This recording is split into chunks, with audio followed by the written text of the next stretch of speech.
Countrywide Connect with Andy Thompson and Sarah Perriam-Lamp. Joining us now to discuss the ongoing debate around deer control in our national parks and on farmlands, a controversial push for a hunter-led management over government intervention, is Labor's party spokesperson for conservation, Priyanca Radhakrishnan. Priyanka, g'day, welcome to the show. Really appreciate your time. Thank you so much for coming on the show. Nice to meet you. Nice to have you here for the first time. Yeah, thank you for the opportunity and looking forward to it. Really appreciate it. Now, you've been critical of ACT's backing hunters policy and its approach to game management. What are you critical about it? What's the issues that you've got? Yeah, look, I mean, in terms of the management of game animals on conservation land, we value the contribution that hunters make. That is, they represent one tool in the toolkit of game animal management. However, DOC's role is to protect biodiversity and to protect our conservation land. And so we strongly believe that responsibility for that should continue to sit with DOC and not with hunters. But what if DOC are failing in that mission and these animals are coming out off or growing significant numbers and actually causing issues to the flora and fauna in the DOC estate, but also, worse than that, coming out and impacting farmers and neighbours and landholders who are boundary on DOC land, border on DOC land? And that is why hunters will continue to play a valuable role in keeping numbers down. But when it comes to particularly national parks, our national parks are protected because they, are stunning landscapes. They have significant scientific value, and we want to protect the unique ecosystems in national parks. And so, just relying on one tool in the toolkit is not going to be enough. We need a number of tools. DOC is one of them. But coming back to my question, DOC are failing to manage the numbers, and this is part of the push, I think, from the hunters and from the Animal Game Council and DOC, obvious, this is ACT Party policy to give them. But, is it just a resourcing issue for DOC then? I think it's partly a resourcing issue. They've had over 100 million stripped from them in this term of government alone. And so, if you're going to continuously strip the Department of Conservation of the funding that they need to do their job, then you will see areas where perhaps they, aren't doing as well as they could have. So they do need to be better resourced. That is part of the answer to this. Hunters can already hunt game animals across various, parts of New Zealand. They are already doing that. They should continue to do that. But I don't think that shifting responsibility away from DOC just to hunters is the solution either. They are all part of the solution. Does Labor have a policy on this? Has Labor announced a conservation policy yet? We haven't yet. We're in the process of doing that alongside a number of other policies in the lead up to the 2026 election as well. I think we've made our position very clear in debates in Parliament on the specific change to lift, or to exempt parts of the National Parks Act when it comes to Hosie. We don't agree with that. But again, there are so many issues across the conservation portfolio that we need to fix. Resourcing is one of them. How do we support community conservation with the tools and the technologies that they're asking for? So, we will release policies around that in a more fulsome manner.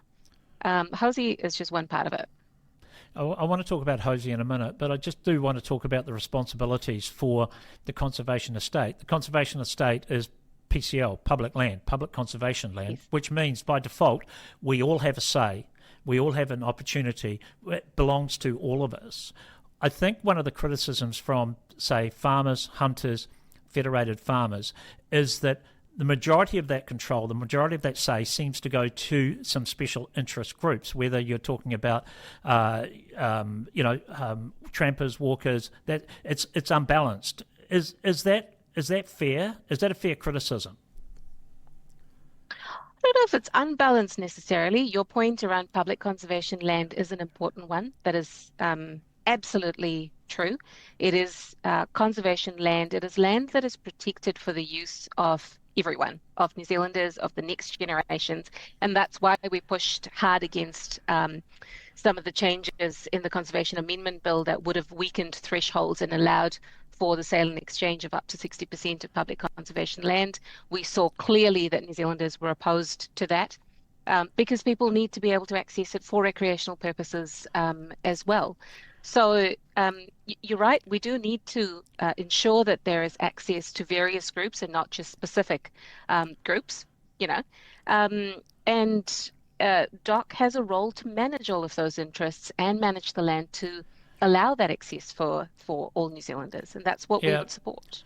Well, yeah, look, I've been in a unique situation. I've actually contracted the Department of Conservation. I've worked for them, and I've seen the power that organisations like Federated Mountain Clubs actually do exert over DOC and their legal powers that they have, and how difficult it is. And it seems to me that a lot of the time that the access or the way that the rulings are set up are uneven, that they are weighted towards groups like Federated Mountain Clubs, and that we are seeing the results of that with this explosion of wild game animals coming out into the DOC estate and out into neighbouring farmland, and not just them, also invasive pests as well. I mean, there's a balance here, and I just don't think we're hitting it yet. Well, we probably aren't, and we do need to do better in that regard. I do think the Predator Free Trust does really good work. A number of community organisations that trap and are committed to Predator Free 2050 do exceptional work as well. And I think you will also see, DOC is ultimately a government agency. They will do and give primacy to what the government of the day wants them to do. So you've seen that in terms of the changes to Hosie, to get, the establishment of the Game Animal Council. And ultimately, they will need to balance various interests. That is their role. If there is a way, that we can do that better, to the goal of predator free, to reducing game animals, because I think there's significant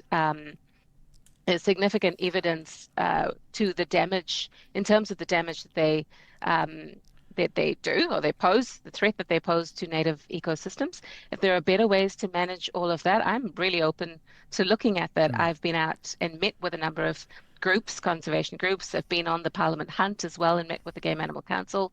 I am open to hearing various views, but I'm also very clear that we need to do much better when it comes to protecting our native ecosystems. I mean, we have one of the highest rates of threatened species in the world.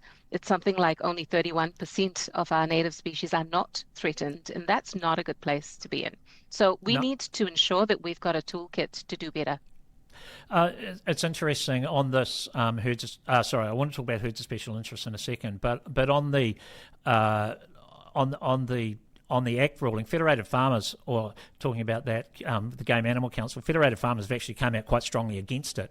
They're not keen on it. When I've spoken to them, they've said that they just want, I suppose, everyone to come in and have a say on it and try and get some sort of consensus when they all work together. So it is an interesting one, this one. I'm surprised. It's interesting to see Federated Farmers and Act at odds on a policy. So anyway, just on this herds of special interest, I'm just interested in your thoughts. So why are you actually against the parts of the herds of special interest?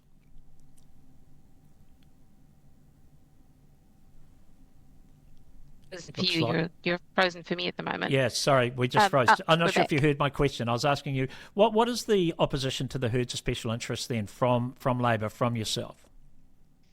Yeah, I think the inherent contradiction there is, do you protect national parks for their intrinsic value, for their recreational scientific value? And if you want to protect that entirely, then part of the National Parks Act states that the obligation then is to exterminate invasive species, including invasive browsers. So therein lies the contradiction, where hunters want to ensure that there is a good population of specific herds that are invasive browsers and introduced species, so that they can continue to hunt them, whereas purists who want to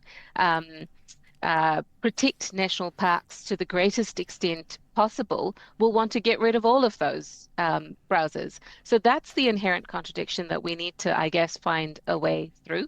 Hosies or the herds of special interest was a way to find a balance, I guess, between the two. It was a coalition agreement between National and United Future from memory, and that created specific populations of browsers. Hunters will argue that they don't want an explosion of browsers, which is good. They want a contained, population level that allows them to hunt valuable species, I guess, or, good quality browsers. Whereas the other group wants them all gone. So, and the National Parks Act will allow for the extermination of all browsers. And so the change to the legislation was to remove that or exempt herds of special interest from being exterminated so that hunters can continue to hunt them. So that is the inherent contradiction.